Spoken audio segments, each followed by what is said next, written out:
Tafsir Al-Azhar karya Profesor Dr. Hamka, ayat 7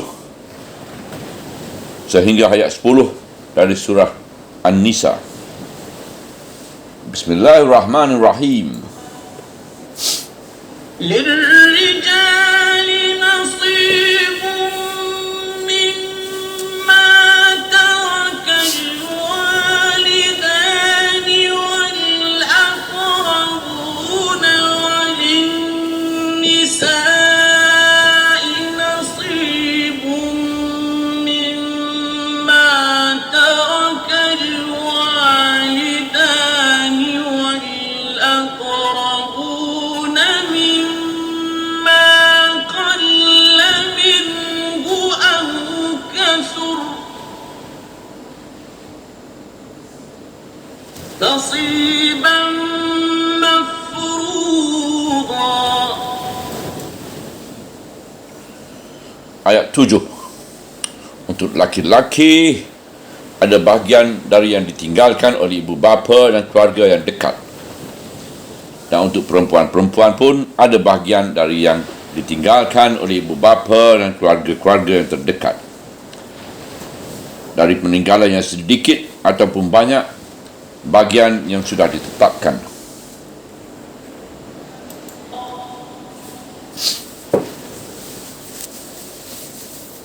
وإذا حضر القسمة أولو القربى واليتامى والمساكين فارزقوهم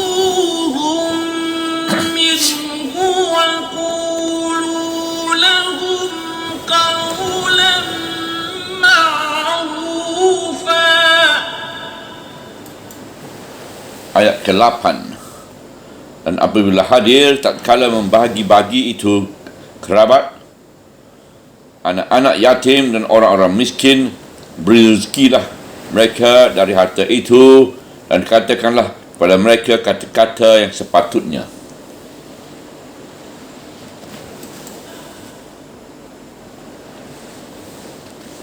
وليخشى الذين لو تركوا من خلفهم ذرية ضعافا خافوا عليهم فليتقوا الله وليقولوا قولا سديدا. Ayat 9. Hendaklah orang-orang merasa cemas seandainya meninggalkan keturunan yang lemah, yang mereka khawatir atas mereka. Maka bertawakallah kepada Allah dan katakanlah perkataan yang tepat.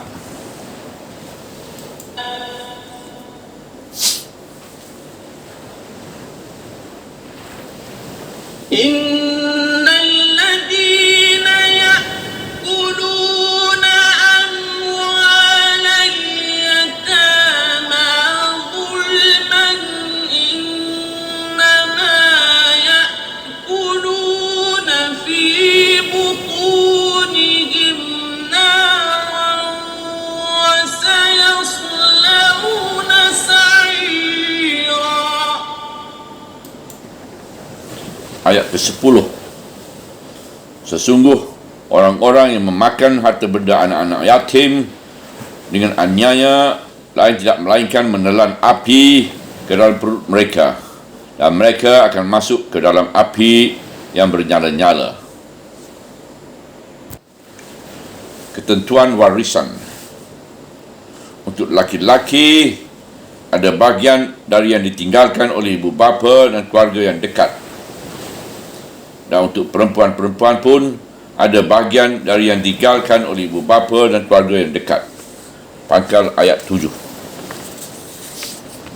Ayat ini mulailah memberikan ketentuan yang tegas bahawasanya apabila seseorang meninggal dunia, harta benda miliknya yang ada dia tinggalkan hendaklah dibagi kepada ahli warisnya yang dekat yang tinggal. Laki-laki mendapat dan perempuan pun sama mendapat. baik yang mati ibu ataupun bapa atau keluarga karib yang lain, iaitu saudara satu keturunan, yang kelak akan dijelaskan berapa dan betapa pembahagian itu. Dalam ayat ini disebutkan ayah dan bunda atau ibu dan bapa, kemudian disusul dengan keluarga yang karib, sehingga jika anak yang mati kerana keluarga karibnya adalah ayah dan ibundanya dan saudara-saudaranya, tentu mereka pun mendapat pula. Kelak akan datanglah peraturan waris pesaka itu menerangkan mana yang langsung mendapat dan mana yang terdinding. Misalnya, saudara kandung terdinding dengan adanya adik.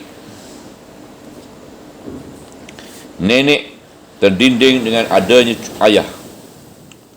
Cucu terdinding dengan adanya anak dan sebagainya.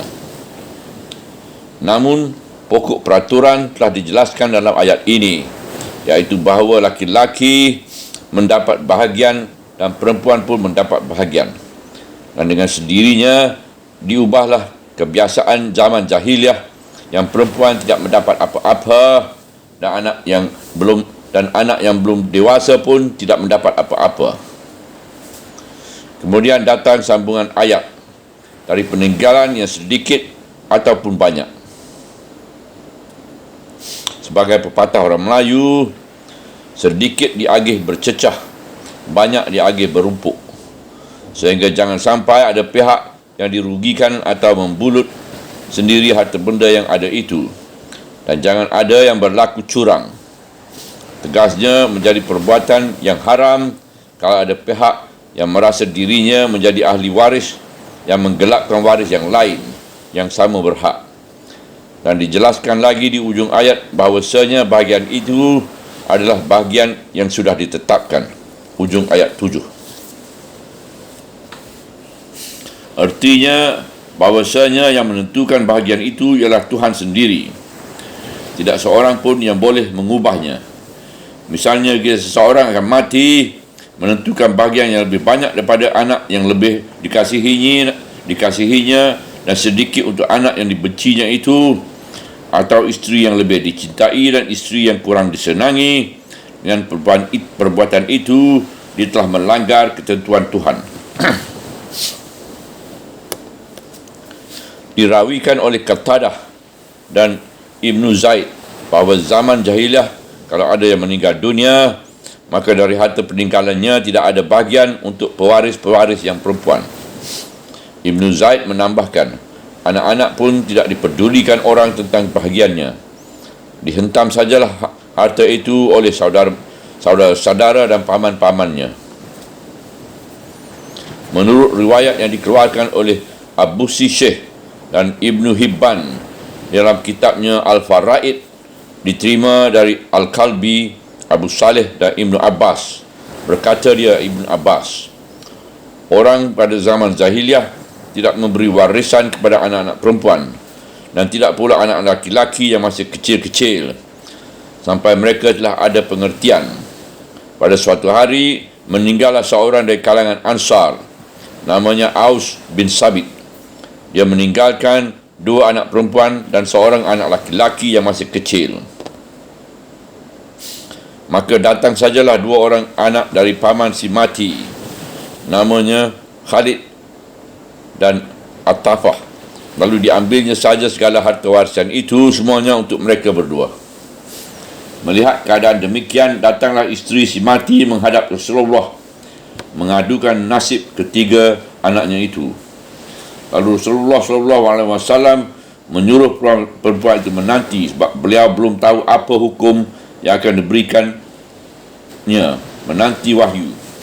Kata ahli-ahli hadis, riwayat Abu Saleh dari Ibnu Abbas ini sangat lemah, iaitu sangat daif.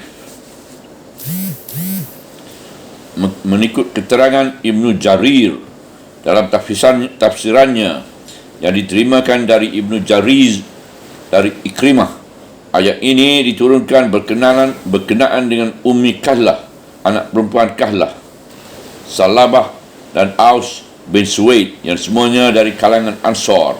Salabah suami Ummi Kahlah dan Aus adalah paman anaknya.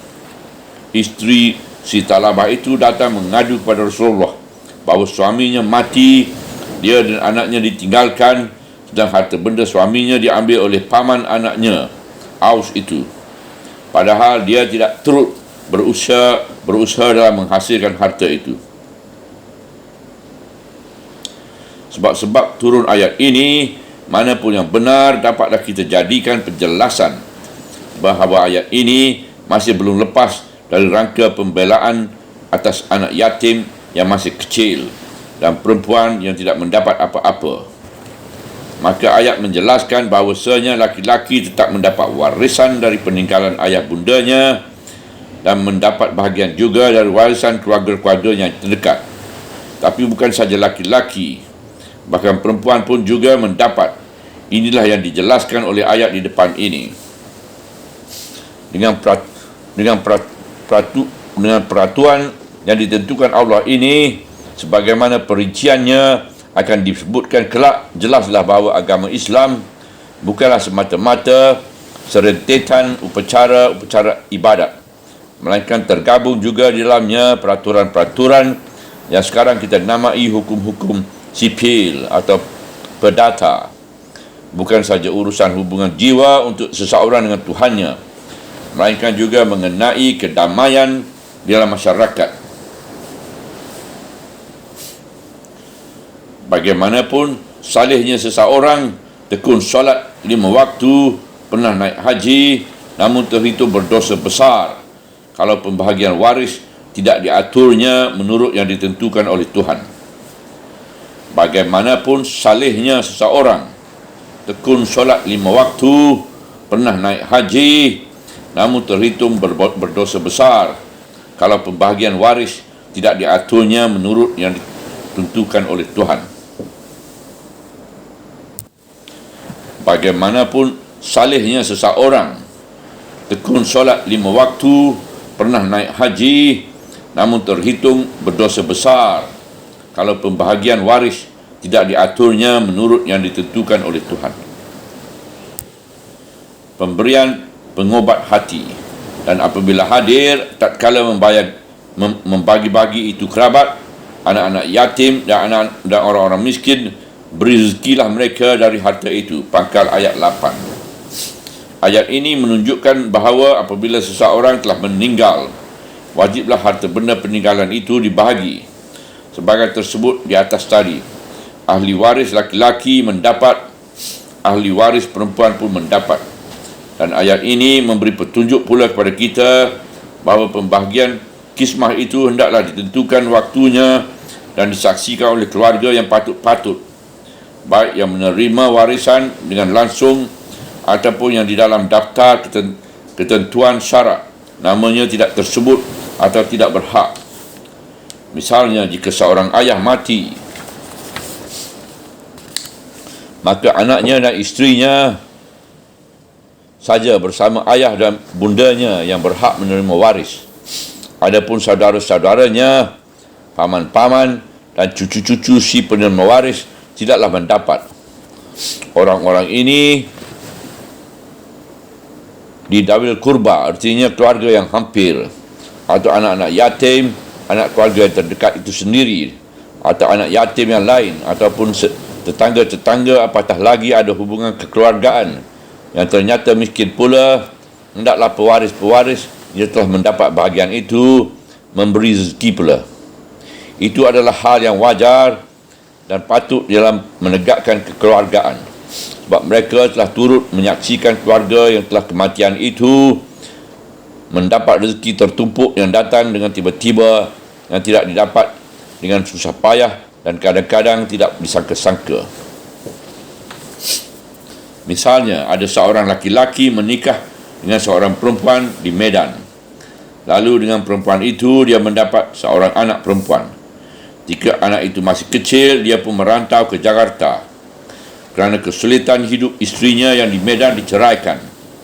Lalu dia menikah lagi dengan seorang perempuan di Jakarta dan dapat pula seorang anak laki-laki. Jandanya yang di Medan telah bersuami orang lain. Anak perempuannya yang di Medan telah besar dan telah menikah pula. mereka telah lama terpisah dan si ayah pun telah mati.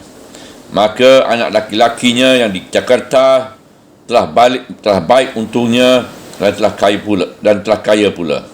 Dia hidup dalam asuhan ibunya. Dengan saudara perempuannya yang di Medan, hubungan sudah lama terputus kerana berjauhan tempat dan belum pernah bertemu. Tiba-tiba dia mati. Harta bendanya yang hendak dibagi, ibunya dapat 1/6. Saudara perempuannya dapat separuh. Harta dibagi 6, ibunya dapat 1/6, artinya 1 bahagian. Saudara perempuannya yang di Medan dapat separuh, artinya 3 bahagian. Maka tinggal 2 bahagian lagi. Yang 2 bahagian jatuh pula kepada saudara perempuannya itu sebagai asabah, sebab dia tidak beranak. Padahal yang mengasuhnya dari kecil ibunya itulah. Maka sangat kasarlah saudara perempuannya yang di Medan itu kalau tidak ada dia memberikan apa-apa pengobat hati ibu saudara laki-laki itu. Padahal dia adalah ibu kandung mendiang saudaranya dan bagi dirinya sendiri hanya ibu tiri. Dan dia telah mendapat rezeki laksana durian runtuh yang tidak disangka-sangka. Setengah ulama mengatakan perintah farzukuhum, beri rezekilah mereka, itu adalah perintah nadab atau sunat saja. Kerana kalau wajib niscaya ada ketentuan berapa kerabat yang dekat itu mesti mendapat. Tapi Sa'id bin Jubair berpendapat bahawa perintah ini adalah wajib. Setengah ulama mengatakan bahawa ayat ini sudah mansuh, dinasikkan oleh ayat yang telah menentukan berapa bahagian waris. Tetapi kita lebih condong kepada pendapat yang dikemukakan oleh Sa'id bin Jubair, iaitu wajib dan ayatnya adalah muhkamah, jelas dan jitu. Demikian juga kepada anak yatim orang miskin, terutama dari kalangan keluarganya, tetapi mereka tidak berhak menerima waris. Ubatlah hati mereka dan usahakanlah menghilangkan rasa iri hati mereka, kerana mereka menjadi penonton orang membagi-bagi rezeki dengan tiba-tiba kerana kematian seseorang. Kemudian datanglah ujung ayat yang lebih menjelaskan lagi maksud perintah itu, iaitu dan katakanlah kepada mereka kata-kata yang sepatutnya. Ujung ayat 8.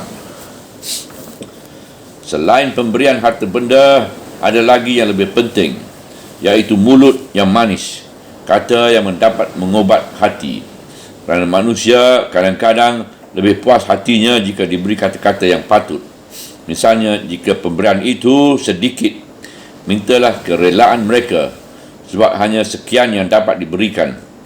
Bukankah mulut yang manis, tutur kata yang timbul dari budi yang tinggi, lebih besar kesannya di hati manusia daripada harta yang bila dipakai akan habis juga akhir kelaknya?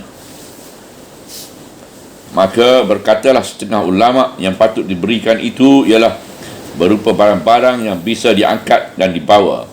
Misalnya kain baju, cangan rumah atau sawah ladang. Tetapi ayat sendiri tidaklah masuk ke dalam perincian yang berkecil-kecil. Malahan semuanya itu diserahkan kepada iman orang-orang yang bersangkutan sendiri. Misalkanlah pada zaman peralihan sekarang ini, ada seorang laki-laki anak Minangkabau meninggal dunia. Ahli warisnya ialah isterinya, ibu bapanya dan asabah pada anak-anaknya. Ketika pembahagian tarikah, kemenakan turut hadir. Tidaklah pantas kalau si pewaris tidak memberikan apa-apa tanda kenangan mamaknya yang telah mati itu untuk dilihat-lihatnya. Padahal dalam adat jahiliah Minang, kemenakan itulah yang mendapat. Dan pada pendapat penulis tafsir ini, tidaklah ada salahnya dan tidaklah termasuk meratapi orang yang telah mati jika sehabis bahagian kismah harta peninggalan itu diadakan jamuan makan ala kadarnya, yang di sana dapat dikeluarkan kata-kata yang ma'ruf, bermaaf-maaf antara keluarga yang tinggal, sebab dengan matinya beliau boleh dikatakan telah hilang pusat jala pempunan ikan yang mematerikan kekeluargaan pada zaman yang lampau. Dengan matinya beliau, kita telah terpisah jauh di mana untung masing-masing. Entah tidak akan bertemu lagi. Wasiat yang tegas. Hendaklah orang-orang merasa cemas seandainya meninggalkan keturunan yang lemah yang mereka khawatir atau atas mereka. Pangkal ayat 9. Ayat ini masih bersangkut dengan ayat-ayat yang sebelumnya. Masih dalam rangka pemeliharaan anak yatim. Kalau di ayat-ayat yang tadi diberi perintah pada orang-orang yang menjadi wali pengawas anak yatim yang belum dewasa supaya harta anak yatim jangan dicurangi. Lalu datang ayat menegaskan bahawa laki-laki dapat bahagian dan perempuan pun dapat bahagian. Dan kemudian datang pula perintah kalau ada anak yatim dan orang-orang miskin hadir ketika tarikah dibagi, hendaklah mereka diberi rezeki juga. Maka sekarang ayat ini adalah peringatan kepada orang-orang yang akan mati dalam hal mengatur wasiat atau harta benda yang akan ditinggalkannya. Untuk menjelaskan ayat ini, kita nukilkan cerita tentang sahabat Nabi yang terkemuka, iaitu Sa'ad bin Abu Waqqas. Pada suatu hari, dia ditimpa sakit, padahal harta bendanya banyak. Lalu dia meminta fatwa kepada Rasulullah SAW kerana dia bermaksud nak mewasiatkan harta bendanya itu seluruhnya bagi kepentingan umum. Mulanya beliau hendak mewasiatkan seluruh harta bendanya, tetapi dilarangkan oleh Rasulullah. Kemudian dia berniat hendak memberikan separuh saja, itu pun dilarang oleh Rasulullah SAW. Kemudian hendak diberikan sebagai wasiat sepertiga saja. Lalu berkata Rasulullah SAW, sepertiga, dan sepertiga itu pun sudah banyak. Sesungguhnya jika engkau tinggalkan pewaris-pewaris engkau itu di alam keadaan mampu, lebih baik daripada engkau tinggalkan mereka dalam keadaan melarat, menadahkan telapak tangan kepada sesama manusia. Hadis dari Bukhari dan Muslim. Lalu datanglah lanjutan ayat sebagai bimbingan agar jangan meninggalkan ahli waris, terutama anak-anak dalam keadaan lemah, iaitu maka bertakwalah kepada Allah dan katakanlah perkataan yang tepat. Hujung ayat 9. Lebih dahulu ingatlah dan janganlah hendaknya sampai waktu engkau meninggal dunia anak-anakmu terlantar. Janganlah sampai anak-anak yatim kelak menjadi anak-anak melarat. Sebab itu bertakwalah kepada Allah. Takutlah kepada Tuhan ketika engkau mengatur wasiat. Jangan sampai kerana engkau hendak menolong orang lain, anakmu sendiri engkau terlantarkan. Dan dalam mengatur wasiat itu, hendaklah memakai kata yang terang, jelas dan jitu, tidak menimbulkan keraguan bagi orang-orang yang ditinggalkan.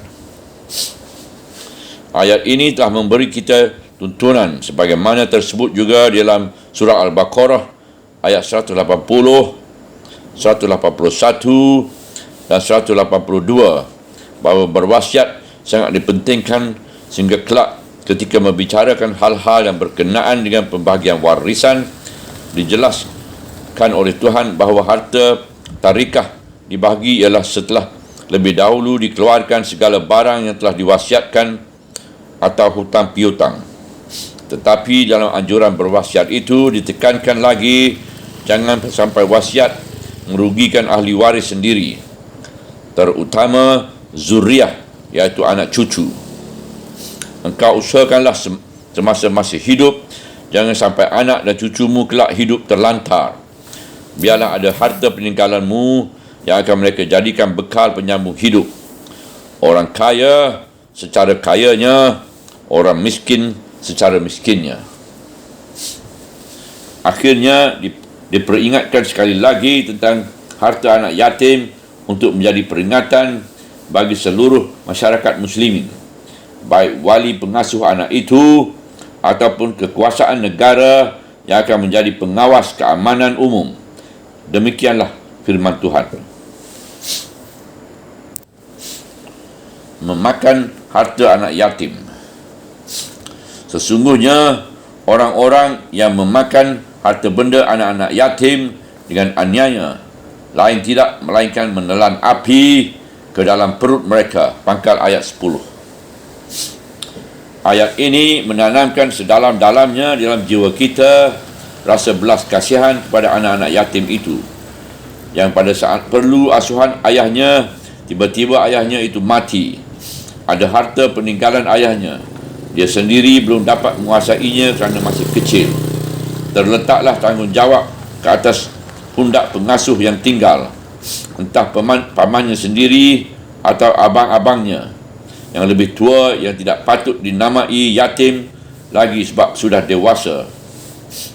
Ayat ini mengandung pula ancaman kepada orang-orang yang bertanggungjawab di keliling anak yatim itu supaya menjaga jangan sampai ada kecurangan. Kecurangan terhadap harta anak yatim itu bererti memakan api, memenuhi perut sendiri dengan api. Memakai harta anak yatim itu dengan curang akan membakar pula harta lain yang bukan harta anak yatim itu. Hidup si curang itu akan selalu laksana terbakar kerana keluhan anak yang teraniaya. Dan datang lagi hujung ayat menjelaskan, dan mereka akan masuk ke dalam api yang bernyala-nyala. Ujung ayat 10. Dalam ancaman pertama dikatakan bahawa harta itu akan berupa api yang mereka suap dan mereka makan, lalu masuk ke dalam perut mereka. Sekarang datang pula lanjutan, iaitu kemudian diri mereka sendiri seluruhnya masuk ke api. Mereka akan berpakaian api. Yang masuk perut ialah makanan ataupun pakaian. Bagaimanapun pada lahir kelihatan mereka kaya dengan harta aniaya, namun mereka telah terbakar dan akhirnya pasti hangus. Di dunia akan berlaku kebakaran batin sebab kejujuran tidak ada lagi, dan di akhirat azab Tuhan telah menanti di neraka. Tersebutlah dalam salah satu hadis rangkaian kisah Mi'raj bahawasanya Rasulullah SAW ada melihat orang-orang yang disuruh memakan batu granit yang telah hangus merah berapi. Lalu mereka makan sehingga merintihlah mereka sebab perut mereka telah hangus terbakar.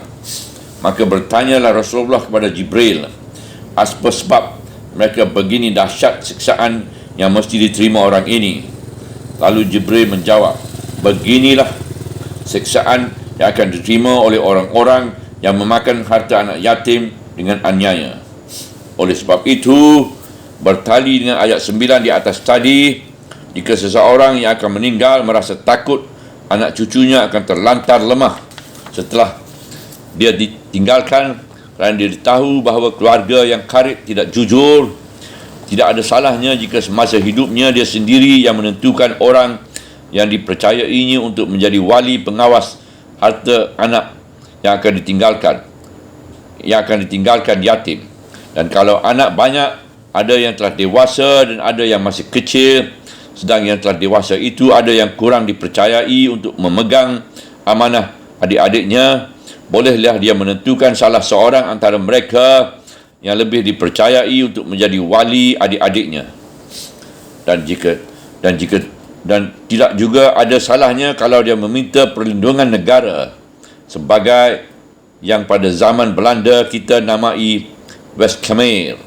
Subhanallah walhamdulillah wala ilaha illallah wallahu akbar wala hawla wala quwata illa billahil aliyyil azim wala hawla wala quwata illa billahil aliyyil azim wala hawla wala quwata illa billahil aliyyil azim.